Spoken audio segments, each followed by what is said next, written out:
everyone talks about the players, but people hardly ever talk about the people who shaped them. Jonesy, you are the assistant coach of the Kent women, but also recently appointed as a coach of the England Lions. So this week on Close of Play, let's find out what a cricket coach does all day.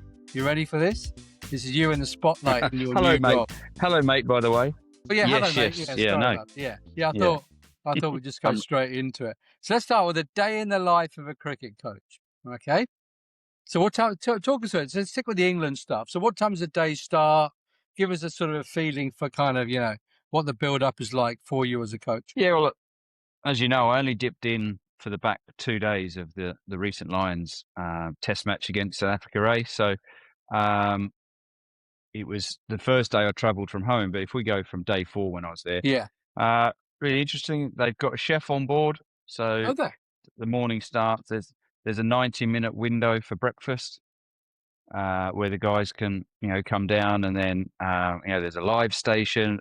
Amazing, stunning breakfast, just aimed to get them off on the right foot, make sure they're fueled up and in the right sort of fuel. And then, so me as a coach, I was in there at 7:30, sort of getting my breakfast as soon as I can, extremely healthy, of course, before heading to the ground, because you want to be there well ahead of the players, because to set up, to have a chat, to understand, if there's been any changes, and from the bit of the role that I'm doing there is the wicket keeping, but also dabbling with the fielding a bit. And so understanding what Fred wants from the morning, fielding wise, just energetic wise. So you get there nice and early and just have a bit of preparation time before the players start to arrive.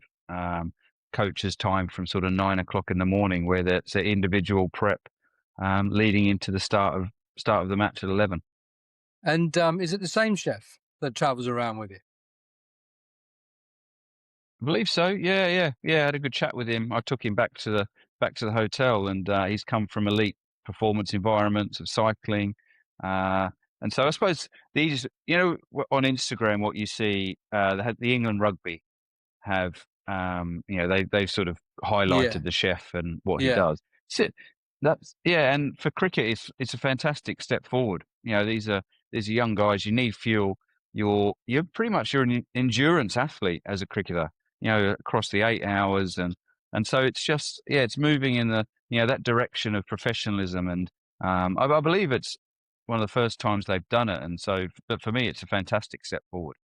I guess that's the influence of Fred, having played obviously with you in the Ashes and stuff, sort of saying what he understands, maybe more so in his coaching career than he did in his playing career, as to what an athlete needs. Because I was there, as you know, on the Sunday, and it was scorching, right? It was like 30 odd degrees, and it was there's no cover, no shade. So these guys are out there in the sun all day long. So I remember, you won't remember this, years ago when I was sort of interested in what athletes ate, and I still am, to be honest with you. Well, you used to have, and I'm going to ask you whether this is still true or not, 2 bits of toast with jam. That was your breakfast of a morning. Is that still the case now, or are you slightly more, slightly more healthy, I guess, than you were back then? Well, probably going yes. I try and I did have breakfast there when I was in the hotel, but when I'm at home, I sort of avoid. I don't really have breakfast. I suppose it's a bit of a fasting sort of stuff. I generally just have dinner the night before and go through the lunch. But that's because I'm getting old, mate, and it just makes me feel a bit better, to be honest. But yeah, when I was playing, I would have a good breakfast. You'd need to, because. But I was chatting with, I can't remember who it was recently, just talking about as a keeper, I was always very aware of what I ate and what I drank. You think of when you're there on Sunday, how hot it was. Well, me with my keeper's head on, I had to think of how much liquid I drank, because I couldn't just run off like fielders at any time if I needed the loo, because I'd overhydrated. So it was always that balance for me with being hydrated, but to the point where I couldn't run off when I needed to. So I I had to pray for wickets at times to give me that relief. But then also things like, I know it's a bit sort of, but eating curries. I didn't eat curry during a match day, a match of an evening time. Again, because the potential effects of that. So yeah, that's where I sort of did. And I didn't drink tea or coffee when I was a player. Yeah. You having a curry and No, taking wickets could have the same sort of combination, couldn't they? I mean, you could have played a major part in that Ashes victory. Why didn't you drink tea or coffee? Is it diuretic or for that reason? Yeah, just because. Yeah, exactly. I suppose I had to have curry when I was touring India, because that's what It's what they do that's there. what you got put on for lunch. Yeah, exactly. And so you didn't have much choice, but around it with the county seasons and stuff like that. Yeah, so no, you are aware. But yeah, no, it was amazing having the chef there, and just having that balance of what was there. And like I had a steak on the after the match on the it's what they meant for mate. breakfast. No, dinner. We got back to the dinner, and it's incredible food, and it's it's fuel. You need it, and but for me as the coach, I've got to make sure that I don't finish these 2.5 weeks, or roughly what it is, 2 stone heavier. Yeah, exactly. Because I did watch you a lot, and we'll come to what a coach does whilst the match is on, but there wasn't a lot of activity, I've got to be said. But so am I guessing then that the breakfast at your hotel with your chef is different to the standard fare you get at a Premier Inn? Yeah. We had a live station, which was omelettes. So that's what I had. So you could have omelettes, and then then there was lean bacon, there was scrambled eggs, beans. So it was along the lines of it. But he'd made this amazing egg sort of Spanishy bake, which looked Tortilla. No, it was like it's hard to describe, but I smelt it and it was unbelievable. So, but there's loads of fruits and what have you. So if you think a real clean, healthy breakfast, that's what's available. So what happens then? So you've had your breakfast. Let's assume you were there on the first day. When does selection take place? No, that would have been done and dusted the night before, probably. Right. Again. The only sort of caveat to that is if if there's a slight unsurety, mainly to be around if you're going to play a seamer or a spinner, sort of that's where pitch that would be, and it might, but even even then, I imagine those guys, would have found out the night before. You would have a chance to look at it, and they would have made those decisions, because it is the way of the modern coaching way, and players and communication. They like to know, and it's understandable. And so that jeopardy of going to sleep not knowing, and then having the nerves of getting to the ground. And if you're that player, then if you know you're that player, that's not great preparation. So you try and inform players as soon as you can to give them the chance to be the best prepared they can be. So they turn up at the hotel generally as a squad. They don't know what the playing 11 is, and then how are they told? How does Fred do it? Well, good question, because that's the not having been privy to that. I'll see that.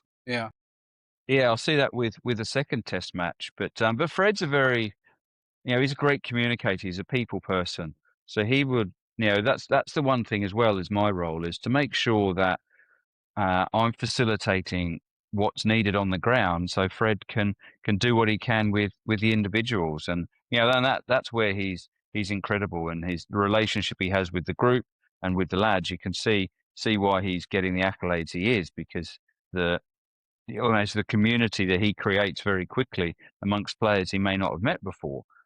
Because he speaks to them honestly. He speaks to them sort of on a one-to-one basis. So I imagine that generally in the teams that I've, even with the Kent women stuff, Hockers will speak to them individually to let them know if they're playing or not before it is just announced to the group. You don't want to go back to the days of finding out, at the same time as everyone else, because the reactions, the disappointment for that. So people are forewarned.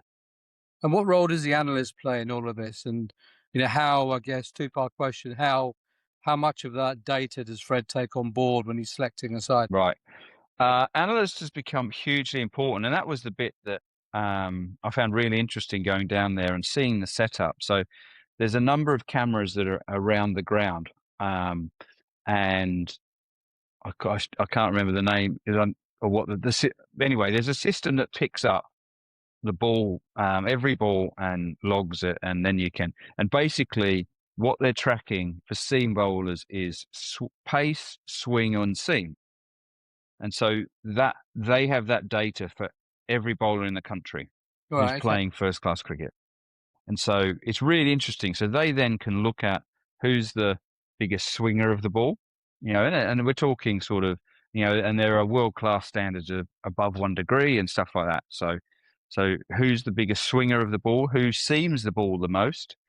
So if you are looking at a selection you're going to a certain ground that it's a swinging ground. So then you can start to think, okay, who's the best swingers of the ball? And this is the sort of stuff that they would have done for selection of this first test coming up. The Neil Colleen, who's the bowling coach, who again, he's right on top of that, outstanding. The data that you can collect as a bowling coach and from the analyst is, it's incredible. And just from a few mobile phones around the place. So that's what the analyst does. He's logging every ball, but he's also able to feed back information. So they'll ask, what pace was that ball? So if they're looking at a certain bowler and they don't quite look right, they can ask the analyst, what pace is he bowling? And he'll feed back. And so Killer will know, is that above standard, below standard, or is that normal? So you can then start to formulate how's that player performing on the day over compared to, and then the same for spin, they'll revs and pace and stuff like that. So I mean, that for me was really interesting, the technology that's come into it and how that is used around selection. So for these Lions squad, I imagine it was done the same way. They would have looked at the young crop of bowlers coming up, and looked at who's doing what well in terms of those areas. Okay, well let's have a look at them closer in these matches. And then selection wise, Keezy will be involved, Fred will be involved, Ed Barney, who's he's so, and now Marcus North. So it'll be pretty much the same as what you for the main test squad is looking at these youngsters. And the analyst plays a bigger and bigger role, does he or she, in terms of who gets in the final makeup. So let's say if you go back to the discussion we always have. I don't think they have a play. Other than logging it, they won't give an opinion. They'll just be providing it. You can extract the data so well now. They're a busy person. The analyst is probably the busiest person in the day because you think they're setting up in the morning, they're logging every ball, they're fielding questions, and so they are busy. How much of coaching then is technical versus psychological? In a match, it's psychological. There's very little technical work done in a match, because you don't want to be clouding that thinking process. There might be the odd little thing like a batter will say, "Oh, I just didn't feel quite right in that first innings. Probably felt I was, if I was falling over a bit or whatever. So okay, let's just go in and let's just hit a few and we'll have a look, and then you can just give your opinion." But so much of it is tactical in a match. The technical side of things you expect to be ticked off beforehand. And in the match, how much of your time is spent managing confidence of players who, may not be bowling that well and might have dropped a catch, or they're nicking off against a certain bowler, but they're still there, that sort of thing? Yeah, that's it. So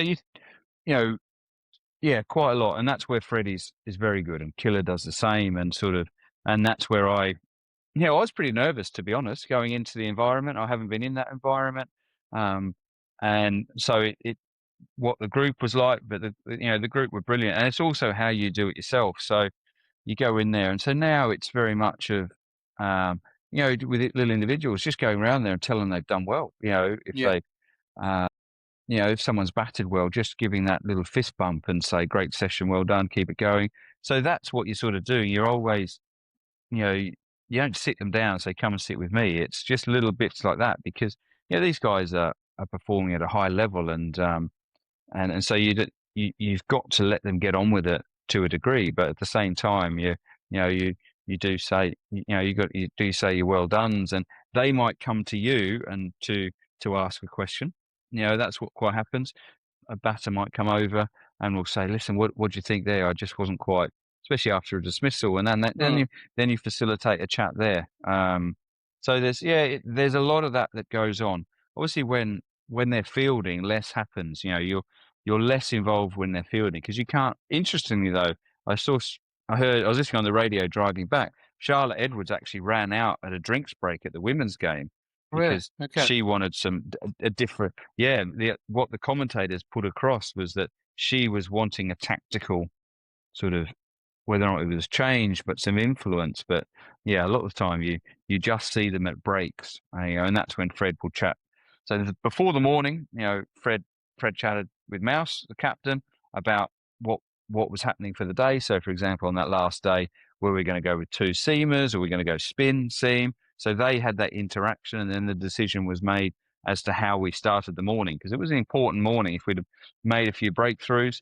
So there's that side of it. And at the same time, Fred would have spoken to him and given, and sort of giving him a boost of his decision making and just sort of about the team, getting the team out there working together. So yeah, lots of little one-to-one chats going around, but not formal ones which just happen. And whether it's the player coming to the coach or the coach just saying, "Oh, I just noticed this. What do you reckon?" Yeah, I noticed at lunch when Asa Tribe had got his 100 and I think Ben Mays was on 80 odd, I think, and I was interested in the way that Fred congratulated both of them. With Mays, who's a lot younger, what is he, 18?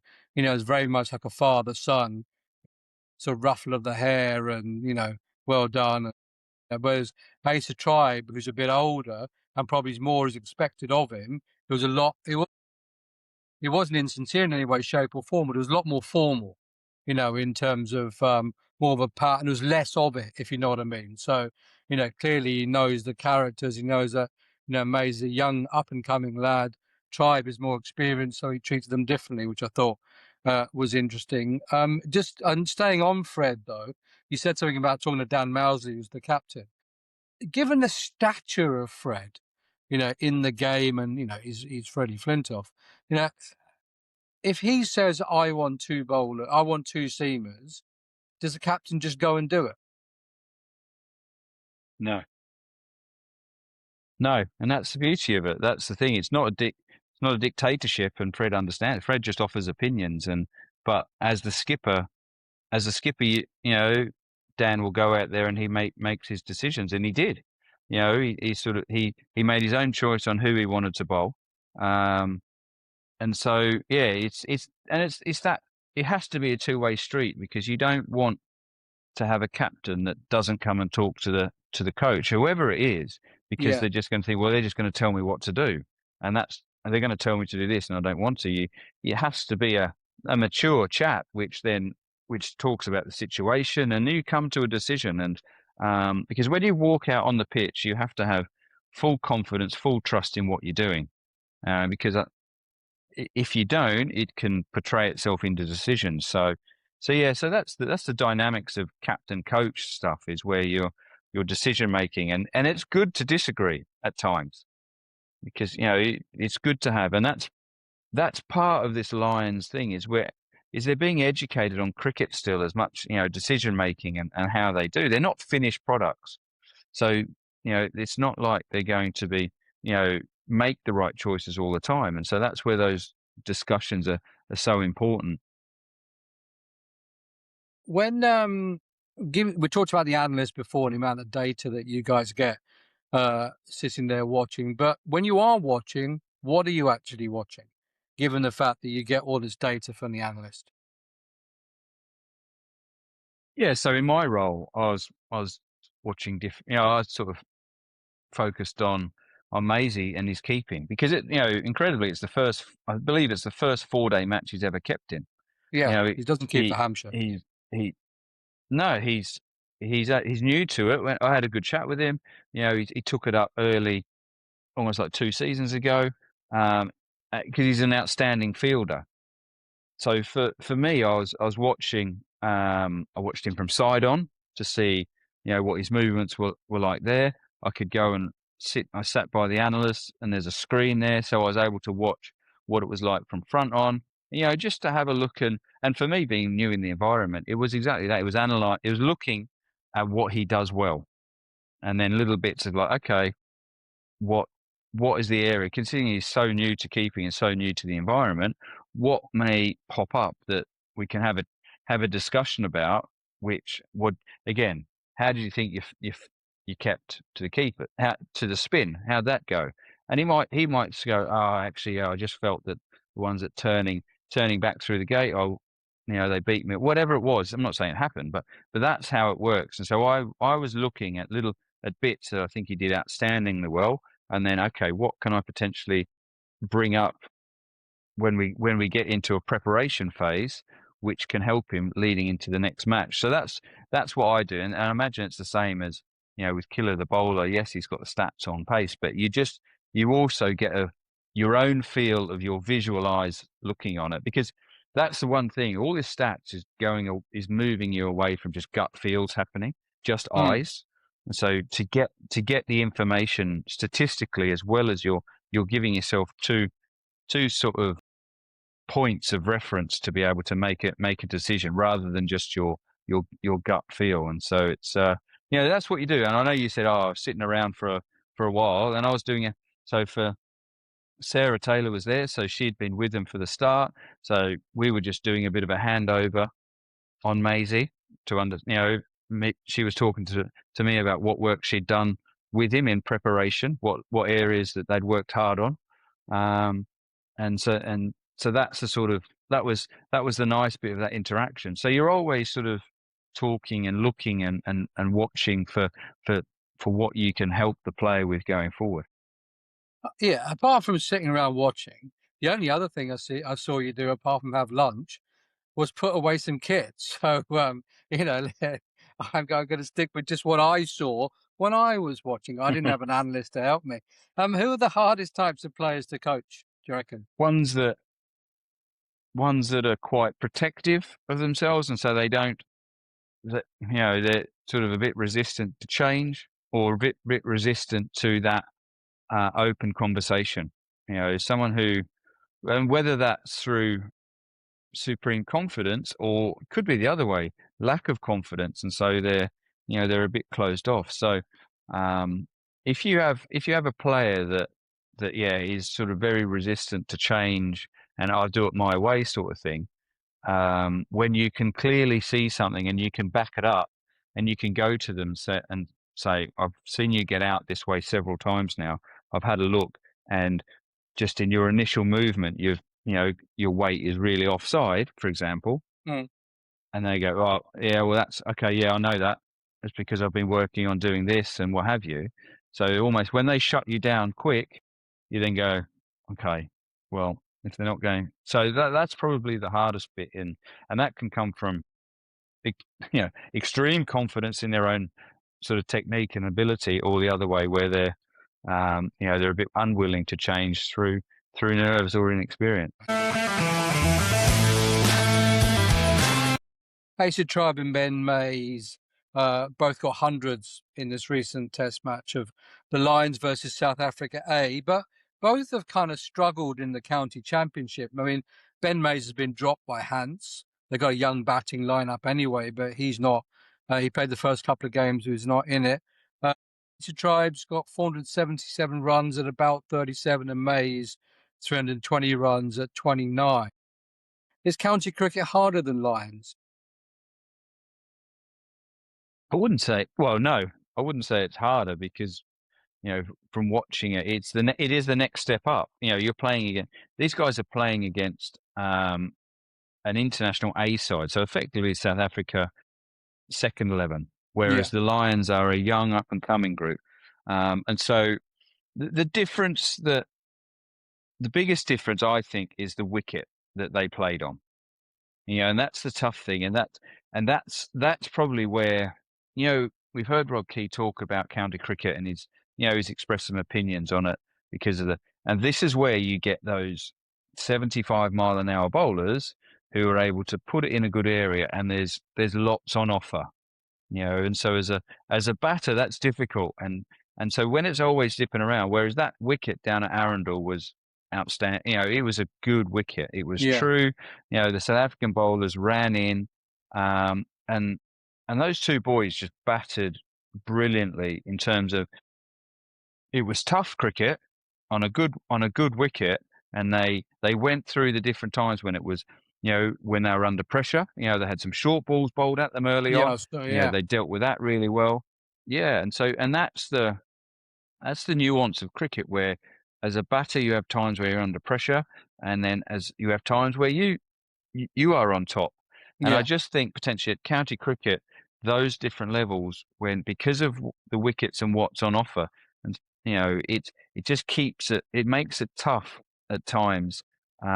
You get some flat ones, and that's when you expect those sort of batters to cash in. But I think quite often it's evened out by just the amount of that's on offer for bowlers, and so it's tough. 18-year-old young batter, wanting to impress, and he comes across, some county pros who can move it and swing it and nip it around.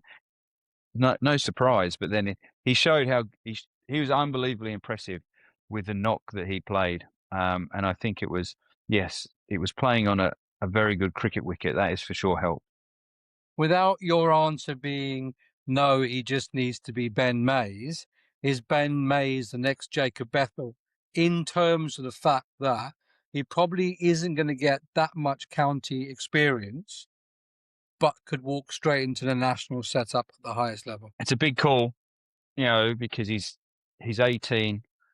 He was thrown, not thrown the gloves, but he was, he's put under some serious pressure. He's like I say, he's new to keeping, and here he was keeping in his first 4-day game, of which he did brilliantly. Plus he scored 100. So he gave himself, massive ticks, but I still think they're probably, they'll be very aware he's still 18. And so the one thing it will potentially do for Maisie is give him more credit when he goes back to Hampshire, for them to think, hang on a minute, we need to stick with him, and sort of give him more opportunities, because it always is easier to get rid of the 18-year-old. Cool. Get rid of the youngster. He hasn't really. Whereas actually they're going to think, hopefully now they go, well, let's stick with him because of what he's shown. But he's got to get back in the side first, which is his first struggle. Asa Tribe is in the Glamorgan lineup, and he's a fixture at the top of their batting order.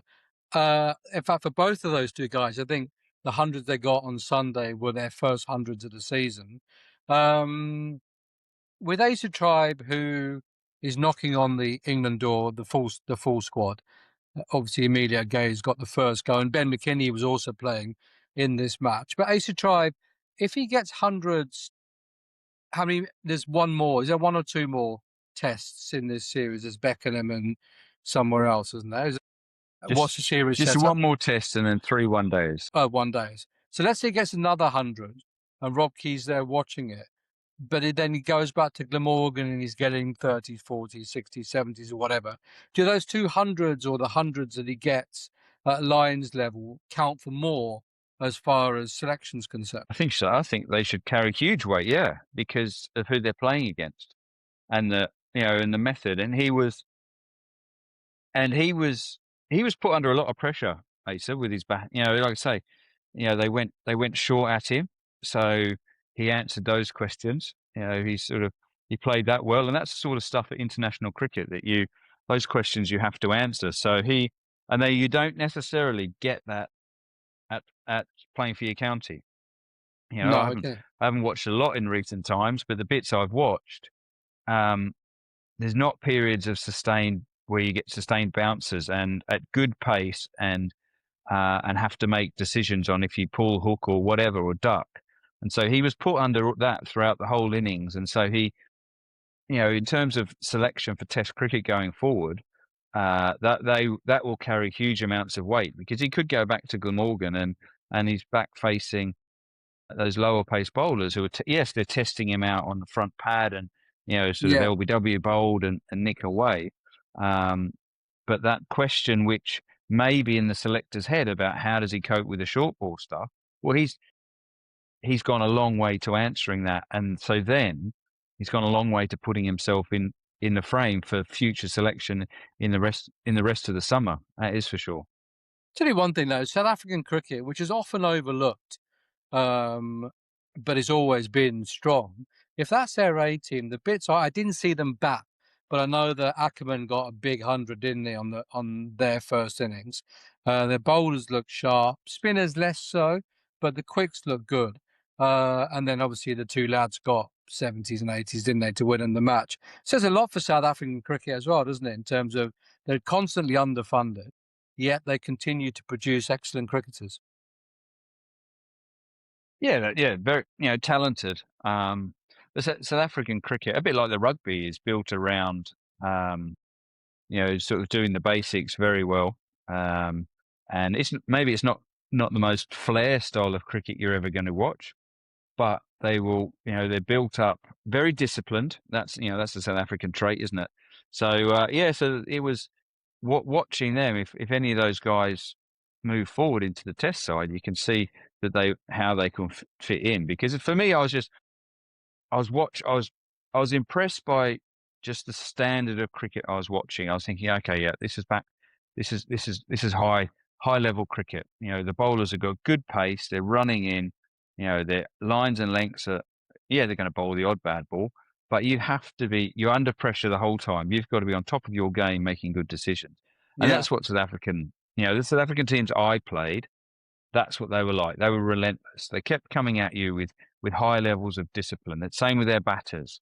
They make you work for their wicket. And that's what happened yesterday morning, is that they just batted well against, the England Lions boys came out them. We missed a catch early on, which would have been nice to take to put them under a bit of pressure. But then they just settled into batting properly and ticking off the runs.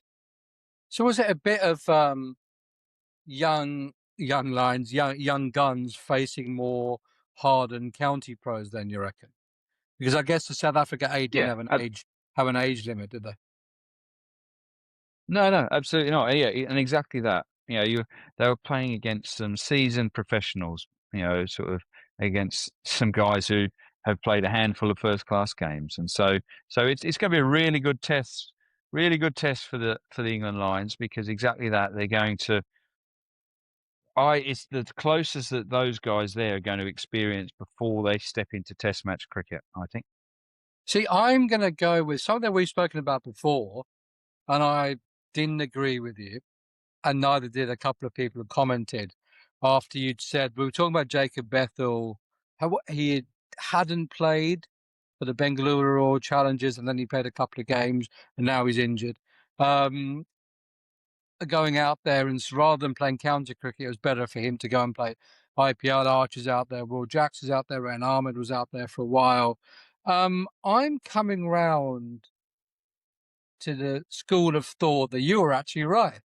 And actually playing April, I know it doesn't happen very often, playing county cricket in April isn't as good as if you're a young player going out to India, playing IPL on sort of very different, dusty sort of pitches in that high pressure environment with those world-class players on and off the pitch is actually better for your development than playing on green seamers in April, which is where you're coming from, right? Yeah, exactly. I think, and that's the whole thing. It's the environment you're around. And you saw what was there with the Lions. It's there's support staff, there's everything. So you're in a high. Not saying county cricket isn't, but the environment you're provided is just an elevated level. So you're already provided for, but also the players around you. So that's where it comes from, is that actually who you're absorbing and who you're immersing yourself with has a massive effect on you going forward. And you may not see the results of that immediately, but dip into that regularly, time after time, and you're just like, it's like a bank account. You're just building your bank account up and up and up, and then at some, so that's my thinking to it. That if you're around the best players in the world, learning from them, listening to them, testing yourself against them, it has to be a good thing. The naysayers will say that, but it's T20 cricket. How is that going to put them in good stead for playing Test cricket? So does the type of cricket they're playing in that environment make a difference? It has an influence, definitely, because again, it was a little bit of a chat I had with Asa was around the going from 4-day to T20, and that balance, and there is a little bit of adjustment with it, 100%. And so yes, that's where the argument for them being away playing T20 and then coming back to play Test cricket has a bit of credence. But that's where the preparation phase is for, isn't it? When they're meeting up and they start to practice, it's then that's as a professional you have to pretty quickly shift between it. But you do have several days of lead up to be able to do that, just to get your thinking with leaving the ball for one. Whereas a length in T20 you're looking to launch out the park. Well, in Test match cricket, you may be leaving that or you're defending it. And so that's where you work immensely hard when you meet up as a group, if you've been away at the IPL or something. What do you reckon the one biggest shock for a young player is going from county cricket to a more elite environment like the Lions or the IPL? Pressure. I think the amount of relentless pressure you're put under out on the pitch. Every ball, that was something very much with Test cricket. Every ball is an event where, and it's built up that way. So you feel that as a player. And so stepping up into the Lions is that next level that you're playing against. So you get less balls to score from. So how does your thinking cope with that?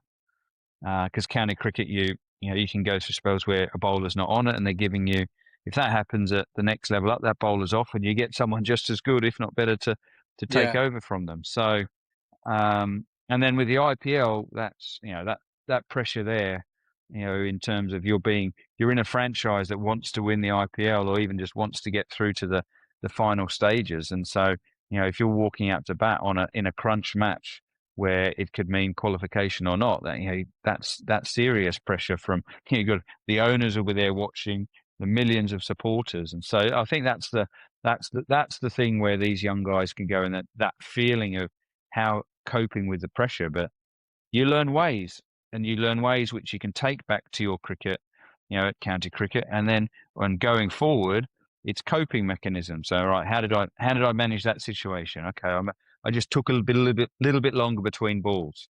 I focused on my routine, my habits, whatever it is.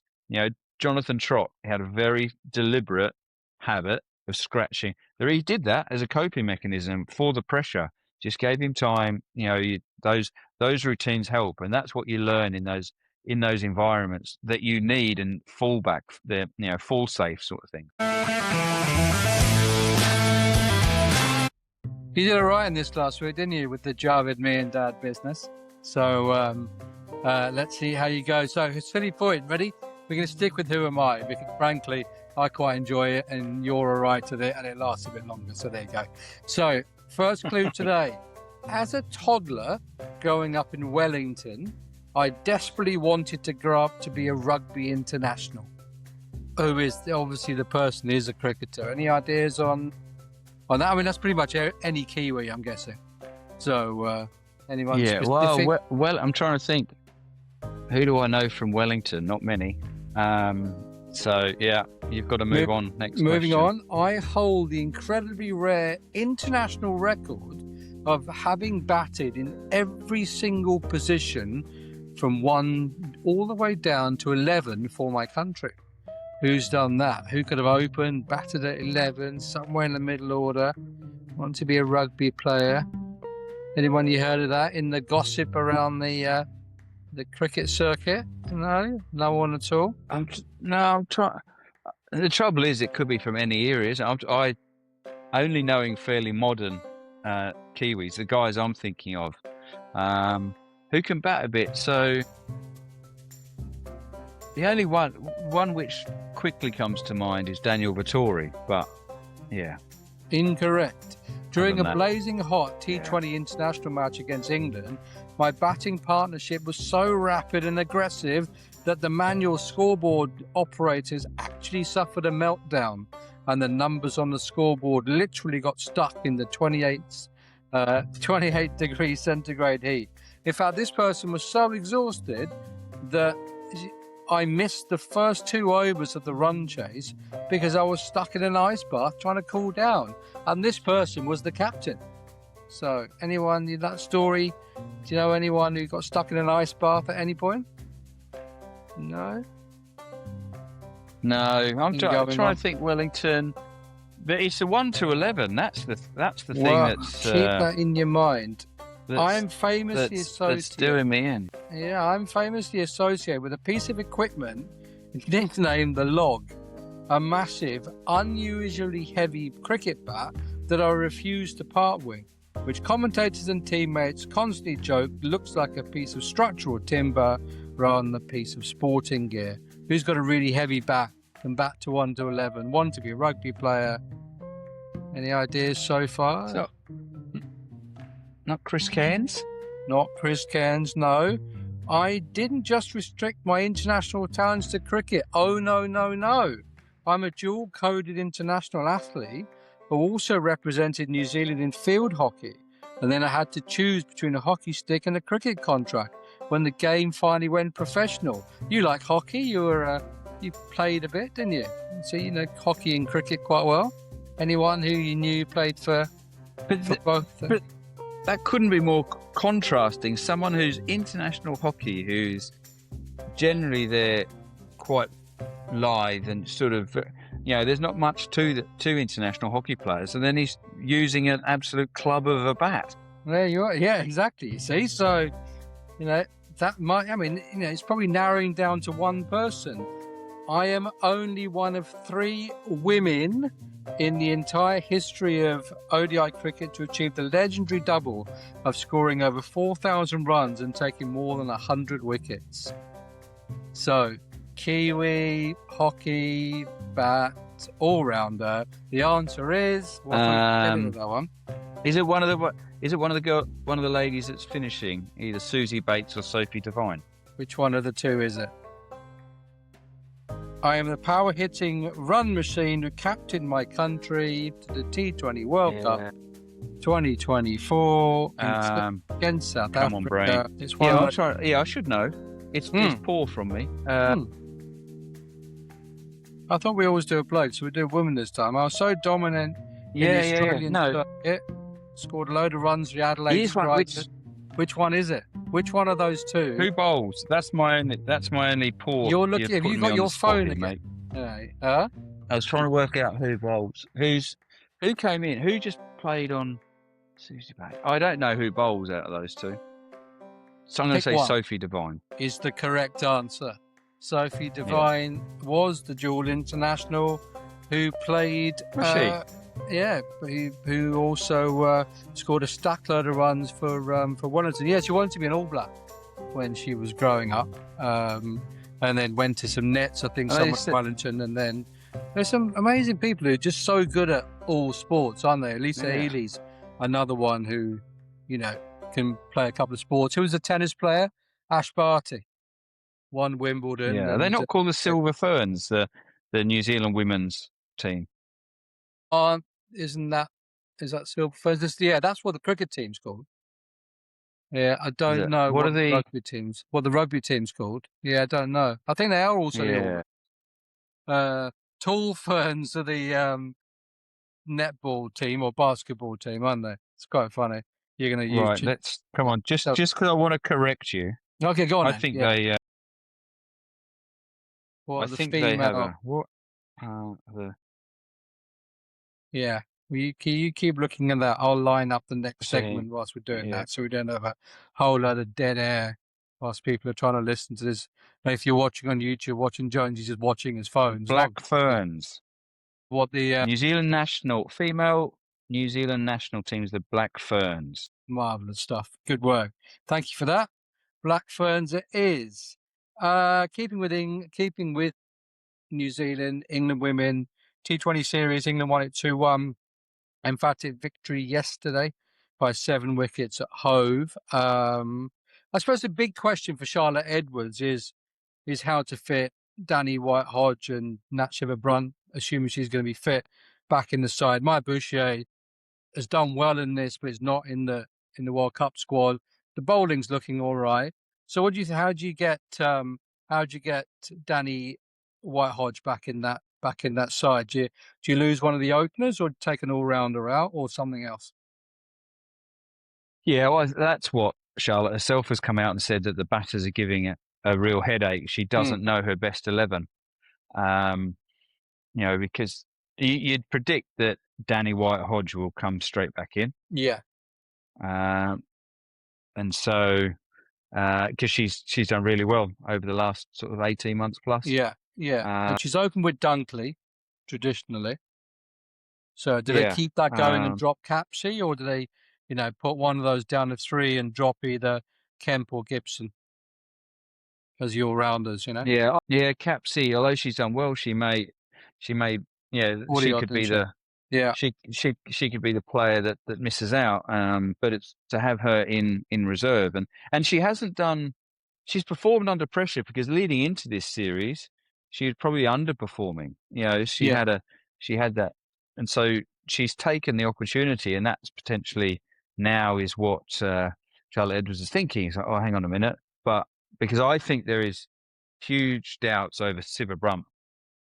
I think it's gone on too long now, isn't it? Yeah, the injury that they thought would be okay coming in, I think they're now probably really worried about it. And so, because calves can do that, it doesn't take much to retweak them and to sort of for them to linger around. So that would be a huge blow for England, and so probably that's where Alice Capsey may get an opportunity. But in terms of Nat Shiver-Brunt, she's world leading in its power, but she has in abundance, and it probably showed that in their second match where they lost, where they should have chased down that score. That's where they missed that engine room of experience and power to get them over the line. They blew New Zealand away in the match yesterday. So that wasn't much of a test. New Zealand were put on a really poor show. That I listened to that driving back after the match, and it was over within 6 overs that match, wasn't it? Yeah, so, it was. So that probably didn't help with any selection dilemmas. But yeah, so going forward, it is that engine room batting that is probably creating the most headaches. And then on your way home, you popped in to watch Kent win both their matches in there, a double header. Unlike when I did, yeah. Unlike you when you took them up to the women up to Lords on Saturday, and you lost quite heavily. We'll skip over that. Good to see Zach Crawley in the run. My son did say they're a much better team without you. I think you might well be right. Nice to see Zach Crawley in the run, 75 or 41. Do you reckon he can do a job as a white ball player for England? Probably, yeah. Watching him yesterday, and so covering that off first is watching him yesterday. I think that these T20s have come at a wonderful time for Zach to have some freedom and go out and play. He was, Friday at Lords, he was pretty scratchy. He wasn't quite feeling it.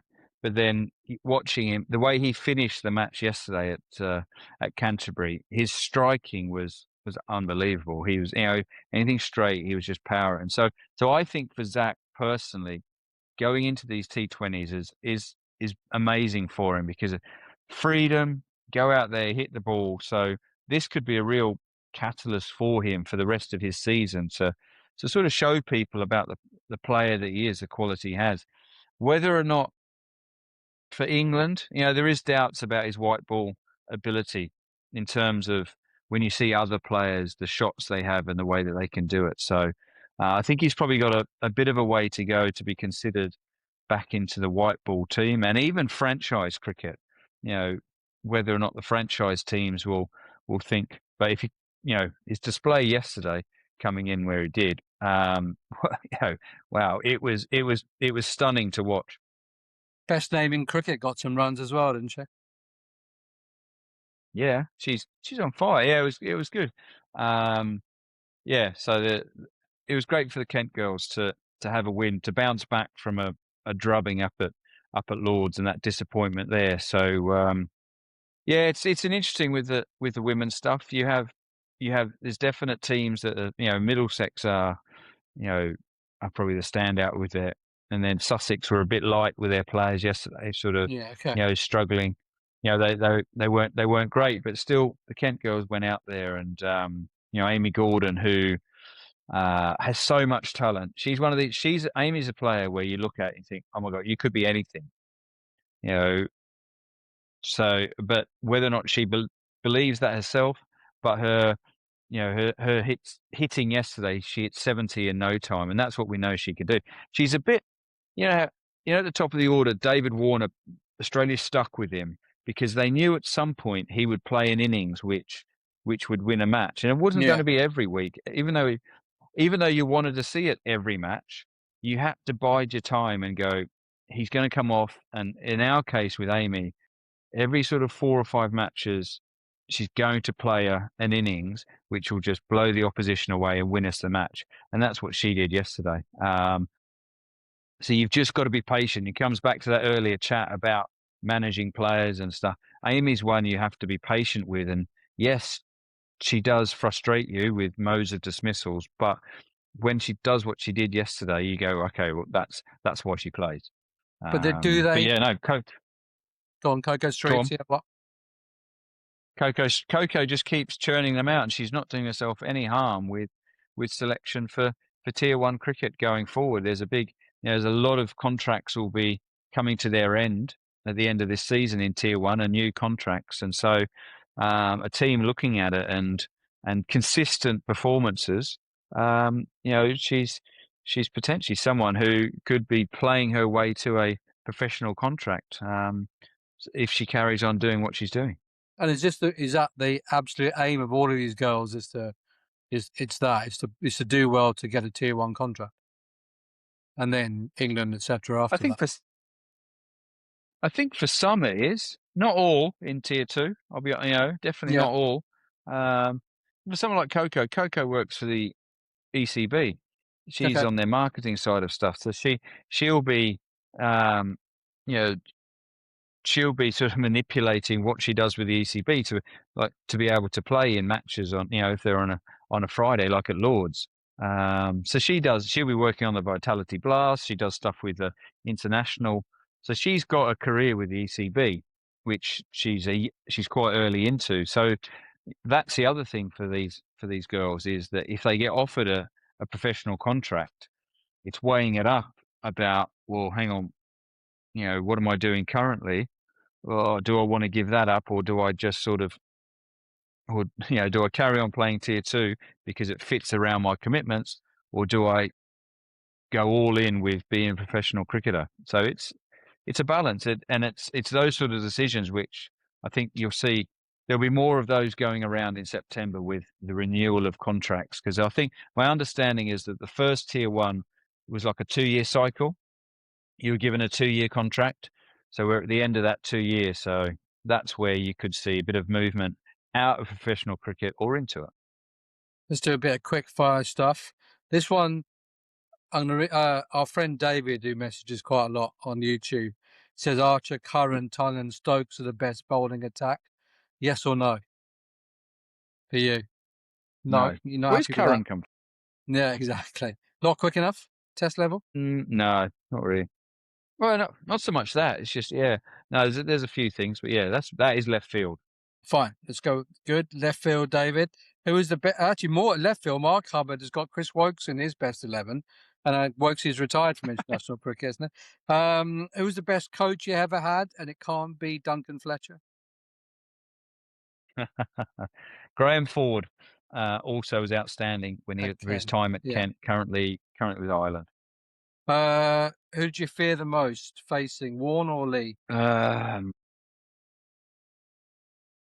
job I edit this. Get your pauses out and put. Yeah, let's go. Well, fear is a different thing, isn't it? Fear is, I was never afraid of Warne, but I was afraid. Brett Leaf steaming in made you afraid. Warne was a different challenge.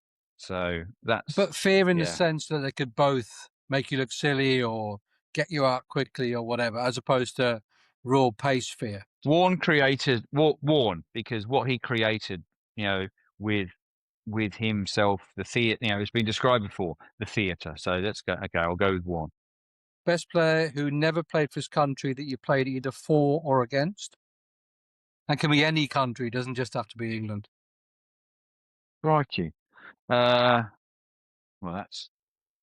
Well, you can make it England just to narrow it down. Yeah, but that doesn't narrow it down. He's put me on the spot here. I'm trying to think of any Kent lads but a lot of them played for. I'll tell you who. The name that the Kent faithful will talk about is Darren Stevens. Okay. He probably with his 2020 cricket, not in 4-day cricket or anything like that, even though he did well with his white ball hitting ability. He must have been close at some point. James Hildreth's always the one that people talk about, isn't he? Yeah, there you go. He beat me to that. There's your answer. Best bat you ever had? Probably going back to the days of my first of the Puma bats I had. I'd go up and see a guy called Rob Pack who used to do bats for Kookaburra, and then Puma got him on board. I'd go and spend a day. I know this is Quickfire, but I'd go and spend a day with him in his factory in Earthlingborough, Northampton, and I'd say to him, "You pick the best wood out of it. I don't really mind what it looks like, and then we'll just shape it up and we'll get the feel of it." And I very rarely went away with a bad one but it took time. I'd go and spend a day with him. So these guys now that don't go and visit their bat maker and they just get someone to send it from the factory, it absolutely boggles my mind, because it's your main tool as a batter and you've got to be so comfortable with it. And so that's what I would do. I'd go and spend time with him, walk away happy, knowing that I've invested in the product I've got. And was that just one bat you'd have got out of that process, or multiple bats?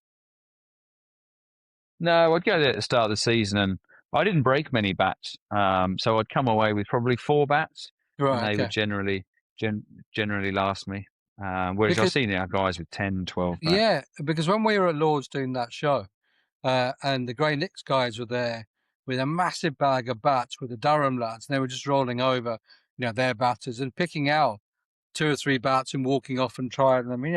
Bats are they more disposable nowadays? You didn't tell me that. I would have gone over and got one. There you go. You see, I think it's before you turned up. I think it was then. Yeah, they were in the nursery garden in the nets. Yeah, you could have got yourself a new bat. Tell me that. Oh, sorry, mate. I need a bat to do knickers with. That was something for the Lions I had to get straight in and do, and it wasn't something I've done. So there was a bit of as a coach, that skill level to be able to go in and just nick to the knickers without having done much of it. That's what I felt nervous doing that. And so if I had a nice grey nickels in my hand, but you're right, bats are more bats are more disposable, definitely, because guys want bigger bats. Okay, visually, but the only way you do that is by having drier wood, and the drier the wood, the more brittle the bat is. Yeah. So my bats probably had a higher moisture level, they lasted. Whereas now, you're right, they are, they break a lot more, and guys are, and it's hard because you think how much a bat is now. So as a bat company, how much you're giving away, and that's why sponsorships have decreased.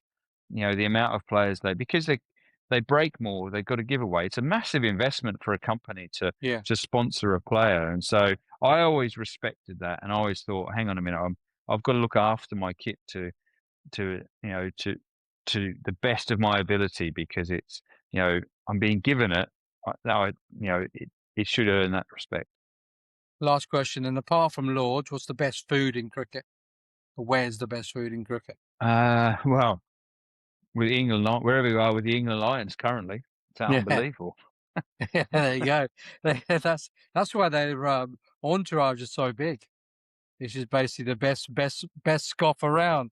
I saw Rob Key turned up for lunch. That was pretty much all I saw. So there you go. Well, if we've learned what a coach does, it's a lot of watching, a lot of nicking off, and a lot of putting stuff back in kit bags. Jonesy, very good. And you're off with the Lions again. So I assume that we'll catch up again after that. Yeah, mate. Looking forward to it both.